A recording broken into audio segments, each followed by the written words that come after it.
মা ছাড়া জীবনটা অনেক বেশি কষ্টের। আমরা জানি মা হচ্ছে আমাদের সবচেয়ে বেশি আপনজন। এই জন্য ঈদের সময়টাতে আম্মুকে অনেক অনেক বেশি মিস করে। আমার কাছে এবারে ঈদটা অনেকটা অন্যরকম ছিল। আম্মু যাওয়ার পর এই প্রথম কোরবানি দেওয়া হলো। এর আগে আম্মু দিত, তো আমার কাছে অনেক কষ্ট লেগেছে, আমার কাছে ভালো লাগেনি সব কিছুতে। ঈদের দিন পুরো আমার মনটা অনেক অনেক খারাপ ছিল।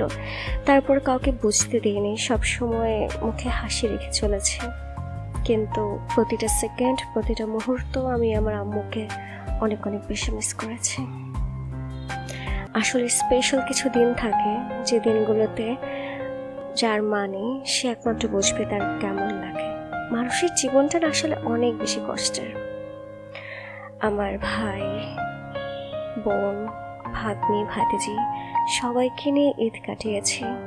তারপরও একটা অপূর্ণতা ছিল, একটা কেমন জানি একটা ফিলিংস, বোঝানো যাবে না।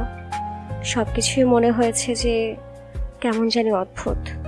বারবারই মনে হয়েছে আম্মু থাকলে আচ্ছা অনেক বেশি খুশি হতো যখন দেখতো আমি আর আপু ঈদের সব কিছু প্রিপারেশন করছি, সব কিছু করছি।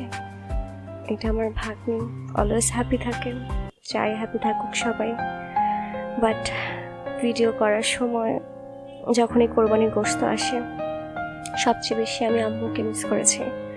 কারণ আম্মু সবসময় কাজগুলো করতো আর আমি জাস্ট বসে থাকতাম। এবার আপুর সাথে আমিও ছিলাম এগুলাতে, সো নিজের ইনভলভ দেখে আরও বেশি কষ্ট পেয়েছি যে আম্মু থাকলে অনেক ভালো কাটতো ঈদটা। তো আপু এখানে কোরবানি গোশত বসাচ্ছিল, আমি দেখছিলাম আপু বলছে যে শিখে রাখো, যদিও আমি এগুলো কিছু পারি না। আমি ভিডিও করছিলাম আর আম্মুকে মিস করছিলাম অনেক। আর ভাবছিলাম মানুষের জীবনটা এত কষ্টের কেন, মানুষ কেন এত কষ্ট করে, কিসের জন্য করে। কোনো কিছুই না আসলে ভালো লাগে না। জীবনে কিছু কিছু মানুষ থাকে যেসব মানুষ না থাকলে জীবনটাকে আপনার বিতৃষ্ণা মনে হবে। আমার মা আমার কাছে ঠিক তেমন। আমার মা না থাকার কারণে আমার নিজের জীবনটা আমার কাছে বিতৃষ্ণা মনে হয়। প্রতিটা সেকেন্ড, প্রতিটা মুহূর্ত আমি মাকে অনেক বেশি মিস করি। তো আপু এখানে প্রিপারেশন নিচ্ছিল, এরপরে হচ্ছে আমাদের সেমাই খাওয়া, এটা সেটা করা। সো ভাবছিলাম এদের ব্লগটা আরও আগেই দিব, বাট মুড অফ থাকার কারণে আর এডিট করিনি। সেমাই টেমাই খেয়ে তারপর আবার সবাই আড্ডা দিচ্ছিলাম, কথা বলছিলাম।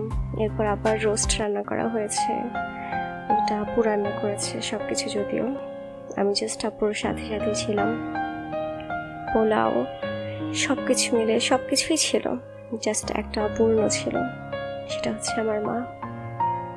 আর কোরবানিতে সবসময় কোরবানিতে আম্মু অনেক উৎসাহিত থাকতো, সবাইকে অনেক গোশত দিত, এটা করতো সেটা করতো, অনেক একটা আনন্দ ঘন একটা পরিবেশ থাকতো।